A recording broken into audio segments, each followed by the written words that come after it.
when a bird saw what humans couldn't. The shocking story of the city that worshipped the sun. There was once a time long ago when Prophet Suleiman, peace be upon him, a king blessed with the ability to communicate with animals, ruled with justice and wisdom. Among his subjects was a small bird known as the hoopoe. This bird, though tiny in size, possessed a sharp mind and a keen sense of observation. One day, the hoopoe flew far from the kingdom of Suleiman, peace be upon him, and came across a magnificent city, the city of Saba.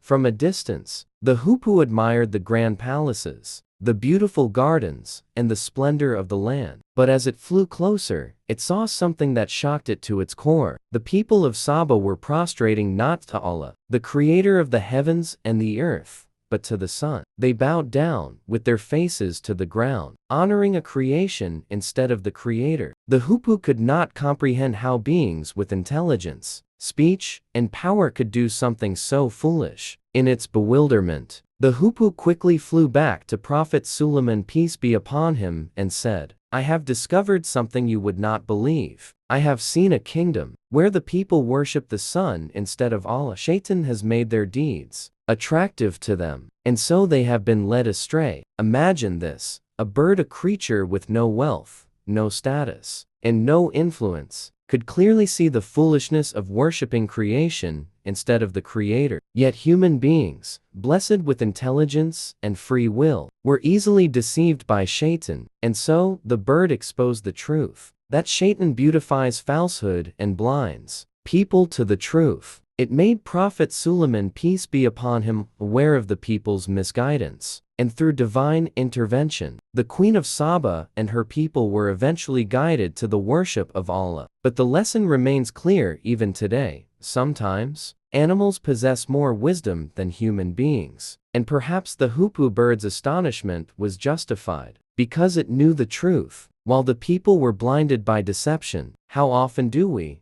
as humans, fall into the same trap? How often does Shaitan make evil deeds attractive to us, while we ignore the truth that is so clear and apparent? Reflect on this story, because if a bird could recognize the oneness of Allah, then what excuse do we, as humans, have? To know more about this remarkable story, you can find it in Surah An-Naml, the ant in the Quran.